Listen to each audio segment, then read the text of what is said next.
Gembel tidak perlu membuka pakaian Limbuk. Ia menghilangkan harga diri Limbuk. Itu jauh lebih efektif. Ia melakukannya pelan-pelan, sedikit demi sedikit, dengan cara yang terlihat biasa, sampai Limbuk tidak sadar bahwa dirinya sedang dihabisi. Hal pertama yang diambil adalah hak untuk bertanya. Setiap kali Limbuk bertanya, Gembel menghilang. Setiap kali Limbuk minta kejelasan, Gembel diam.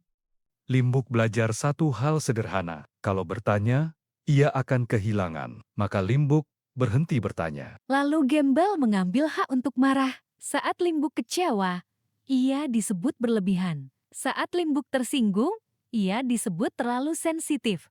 Tidak dengan teriak, tidak dengan makian, hanya dengan nada tenang yang membuat Limbuk ragu pada perasaannya sendiri. Setelah itu, Gembel mengambil hak untuk merasa benar. Apapun yang terjadi, Limbuk selalu dibuat merasa salah. Salah berharap, salah menunggu, salah terlalu peduli. Gembel tidak pernah mengaku salah. Ia membiarkan Limbuk menyalahkan dirinya sendiri. Dan Limbuk melakukannya. Pelan-pelan, Limbuk berubah. Ia bicara lebih sedikit. Ia meminta lebih jarang. Ia menahan emosi sebelum keluar. Setiap kali ingin bicara, ia bertanya dulu pada dirinya sendiri. Aku berlebihan tidak? Ini pantas tidak? Di titik itu, Limbuk sudah hampir habis. Sebagai manusia. Lalu Gembel mengambil hak untuk pergi. Ia membuat Limbuk merasa, kalau pergi, ia sendirian.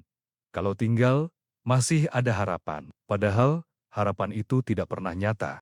Gembel hanya memanggil Limbuk saat butuh, menariknya kembali saat hampir lepas. Bukan dengan cinta, tapi dengan hal kecil. Pesan singkat, sapaan ringan, perhatian sebentar. Cukup agar Limbuk bertahan, tidak cukup agar Limbuk pulih. Pada akhirnya, Gembel tidak perlu mengontrol lagi. Limbuk sudah mengontrol dirinya sendiri, menahan kata, menekan emosi, menghapus kebutuhan. Semua demi satu tujuan, tetap diterima. Disitulah Limbuk benar-benar kosong, tidak punya harga diri. Tidak punya posisi, tidak punya suara. Tidak punya hak menolak. Yang tersisa hanya fungsi, datang saat dipanggil, diam saat ditinggal, siap dipakai, siap disisihkan. Bagi Gembel, ini bukan kejahatan. Ini hasil yang rapi, efisien, tanpa ribut. Limbuk tidak hancur karena satu kejadian besar. Ia hancur karena banyak pengurangan kecil yang tidak pernah terlihat sebagai kekerasan. Dan ketika suatu hari Limbuk sudah terlalu kosong untuk dipakai, Gembel tidak merasa bersalah.